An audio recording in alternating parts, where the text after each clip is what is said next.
In this video we're looking at the new Evergreen countdown timer element. So I'm in a blank page here.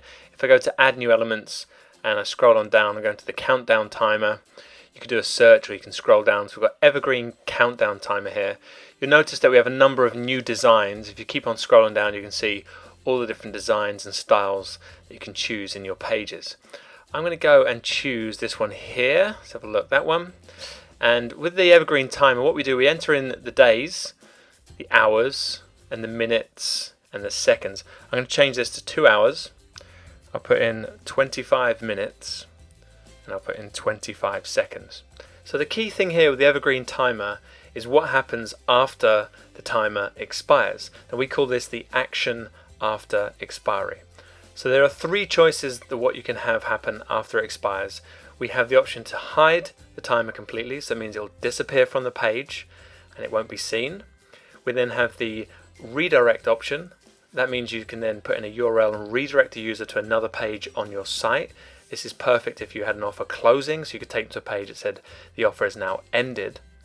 And we then have the restart and repeat option. This means once the timer expires, it will then restart again the next time the person visits the browser. So if we choose restart and repeat for this example, and I click insert, and I choose save and close, and I'll reload this page, and the countdown timer will now start working based off the time I've set. And you'll see it's at 2 hours, 25 minutes and 8 seconds there. It's counting down. Now with the Evergreen timer, what happens is if I was to leave this page and go navigate somewhere else on the web and come back later to this page, the countdown timer will still have been running for the time that I've been away. So if I went somewhere for 20 minutes and I came back, the countdown timer is going to be minus 20 minutes. It's going to keep going based off the visit when I first visited that page. And if I refresh this page, it will carry on from where it is right now, 2 hours and 24. You can see it carries on counting. It's going to continue. Now, if another user was to come along and visit this page, they would then start seeing it from the start as well. It would be 2 hours and 25 seconds. So the Evergreen feature applies to any of the three options you choose in the timer settings. And to give you an example of this, what I'm going to do is open up the blank template in another browser. So I'll go to my incognito window here and I'll type in the URL for this timer, and you can see straight away it started at 2 hours 25 and it was on 13 seconds there.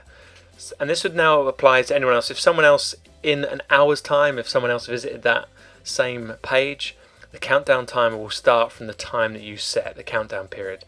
And again, if I was to navigate away from this and then come back, the countdown timer will still have been running for that period of time. So that's where the Evergreen process comes in. It continues counting down.